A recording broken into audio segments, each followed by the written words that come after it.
Bonjour, je vous propose maintenant la correction de l'exercice 3 du baccalauréat du Liban du 31 mai 2016. Exercice sur les fonctions, et comme d'habitude, je vous laisse faire tout seul. Et quand vous aurez jugé que vous avez tout fait ce que vous pouviez, vous allez voir le corrigé qui va s'afficher tout de suite. Voilà, première question. Donc on vous demande d'étudier le sens de variation d'une fonction sur un intervalle donné 0,1. Donc il y a deux méthodes. En général, au bac, on a tendance à faire des dérivés. C'est ce qu'on va faire là tout de suite. Alors, on va quand même justifier que la fonction est dérivable assez rapidement.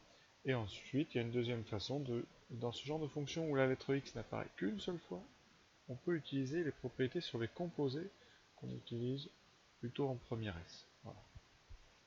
Donc, je suis parti pour la dérivée. Alors déjà, premièrement, est-ce que f est dérivable? Alors, pour être très précis, on a une fonction sous la forme 1 sur u, et vous savez que 1 sur u est dérivable si u est non nul et si u est dérivable.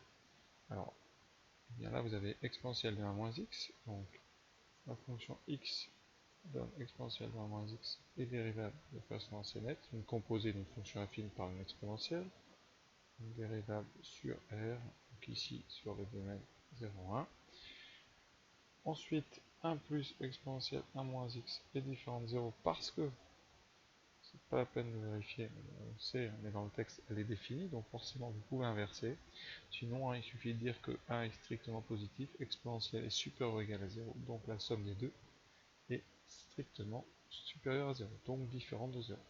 Conséquence, eh bien 1 plus exponentielle 1 moins x est dérivable, il est non nul, donc on peut dériver f qui est 1 sur cette fonction. Donc, voilà, par inversion, donc, ici, f, alors c'est pas f, c'est une fonction qui est dérivable, c'est f, donc f dérivable sur 0. Voilà, c'est pas la peine d'en faire trop. Hein. Voilà, alors maintenant on va calculer f'. Pour calculer f', je vais déjà avoir besoin de calculer la dérivée de ce qu'il y a dessous. Donc je vais appeler u de x, l'expression, et je vais dériver u. Alors combien vaut u'?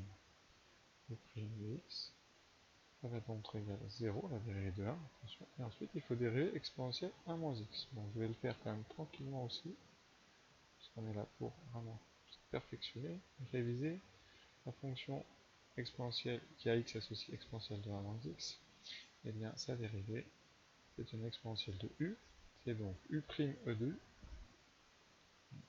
Donc ici, il faut dériver 1 moins x, donc vous avez un moins qui sort. Voilà. Voilà. Donc je rappelle brièvement, exponentielle quand on dérive, c'est u' e de u. Et la deuxième qu'on va utiliser aujourd'hui, c'est donc 1 sur u, et la dérivée, quand elle est dérivable, c'est moins u' sur u carré. Voilà, avec tout ça, on obtient donc f' de x, ça fait moins u'. Alors ici, u', j'ai pas fini, donc là, ça donne donc moins exponentielle moins x, voilà, donc moins exponentielle moins 1 sur x, alors il y a le moins de la formule ici, vous voyez, ce moins-là, et le moins qui est apparu quand on a dérivé 1 moins x. Voilà, et tout ça divisé par 1 plus exponentielle 1 moins x de tout carré. Bilan de ce travail, il y a en haut exponentielle 1 moins x sur 1 plus exponentielle 1 moins x au carré. Voilà, conséquence. Or, on sait que quel que soit x, exponentielle 1 moins x, c'est un exponentiel, hein. C'est strictement positif. Vraiment, vous pouvez dire que pour tout x, e de grand x est positif. Voilà, on a donc le numérateur positif, le dénominateur 1 plus e de 1 moins x est un carré avec ici l'intérieur non nul, donc ceci est strictement positif, conséquence, f' de x est strictement positif. Sur l'intervalle considéré, donc on précise, sur 0,1, et donc f est strictement croissante sur l'intervalle 0,1.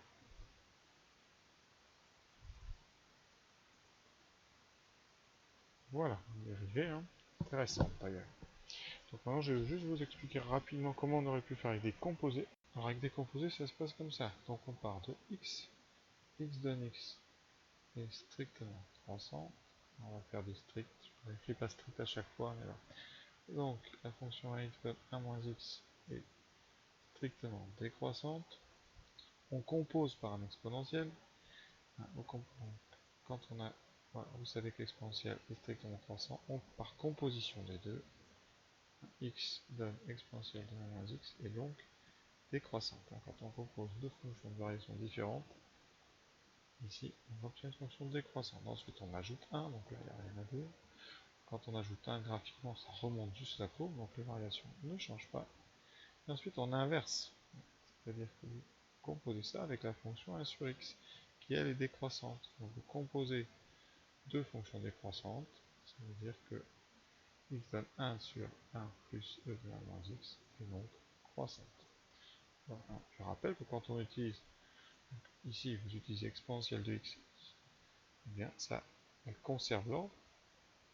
Ici, ensuite, quand vous avez donc e de 1 moins x, ça inverse l'ordre.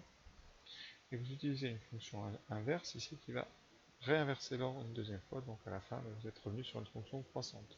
Donc pour résumer, au début x est croissant, 1 moins x est décroissant, e de 1 moins x reste décroissant, donc l'exponentielle conserve l'ordre, 1 plus e de 1 moins x reste donc décroissant, et ensuite on met ça à l'intérieur d'une inverse qui va changer le sens, et donc elle redevient croissante. Voilà, c'est une façon de faire difficile à rédiger, donc je ne vous le conseille pas du tout, mais voilà comment on pourrait faire vraiment sans les dérivés. Donc maintenant, on oublie ça et on repasse donc à l'analyse plus classique avec notre question 2.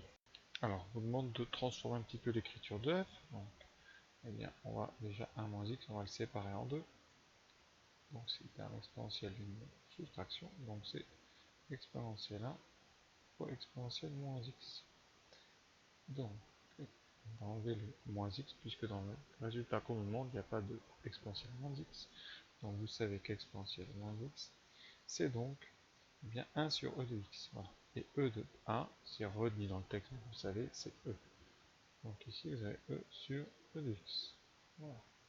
Et on va mettre au même dénominateur, qui donne e de x plus e sur e de x. Et quand on inverse donc une division, eh bien vous aurez e de x sur e de x plus e. Et ça, on l'a fait quel que soit x. Donc quel que soit x appartient à 0,1, puisque la fonction n'est définie que sur 0. Voilà, cette question 2 est finie. Passons maintenant à la question 3, une intégrale. Alors, on va intégrer f, évidemment, on va se servir de la question précédente. On a mis la fonction f sous une forme, donc une fraction, un rapport de deux fonctions, et on va essayer finalement de chercher une primitive de ça. Et les dérivés qui contiennent des quotients, pas 36 000, vous avez surtout logarithme de u. Alors, je vais poser donc u égale e de x plus e, c'est bien une fonction strictement positive. Ensuite, vous savez que la dérivée de cette fonction, c'est tout simplement e de x, et donc, eh bien, f de x, c'est u' sur u de x.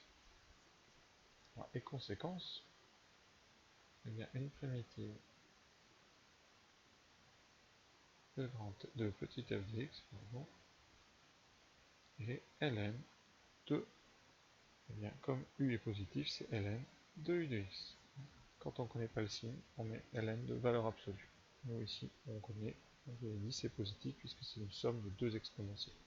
On va s'en servir tout de suite dans l'intégrale. Donc l'intégrale de 0 à 1 de petit f de x dx vaut donc la valeur d'une primitive, donc on va choisir ln de u de x, entre 0 et 1, c'est-à-dire ln de exponentielle x plus e, entre 0 et 1. Donc on remplacera d'abord par 1, ça donne ln e de 1 plus e, voilà, moins ln de e de 0 plus e. Voilà, j'ai mis beaucoup de parenthèses, mais on va en enlever quand même quelques-unes. Ça nous donne ln de 2 fois e, puisque e1, je répète, e1 c'est e, et ici ln de e de 0, ça fait donc moins ln de 1 plus e. Voilà. Et là, on va utiliser une des formules qui permet de séparer quand on a un logarithme d'un produit. Donc logarithme de 2 E, c'est logarithme de 2 plus ln de E, moins ln de 1 plus 2. Ah, je rappelle, je vais le mettre en rouge, hein, ici. Pour tout A et B strictement positif, ln de AB égale ln de A plus ln de B. Et une deuxième chose, ln de E est égal à 1. Conséquence, et bien ici on trouve donc ln de 2, on met des parenthèses pour avoir le même résultat que dans le texte, plus logarithme de 1, moins ln de 1 plus i. Voilà, c'est bien ce qu'il fallait démontrer, c'est que voilà, on peut maintenant passer à la partie B. Voilà, donc on nous demande de tracer la courbe d'une certaine fonction f0, donc je cherche, dans le texte on avait des fonctions fn qui étaient définies comme ça, donc si on prend n égale 0, f0 de x vaut donc 1 sur 1 plus 0 exponentielle 1 moins x, et donc 1 sur 1. Voilà. Donc f0 de x, c'est la fonction constante. Donc c'est simple, et bien vous allez devoir tracer ici la constante qui est en 1, qui va de 0 sur intervalle uniquement 0. Voilà, bien s'arrêter comme ça. Et ici, c'est donc la courbe, c'est 0.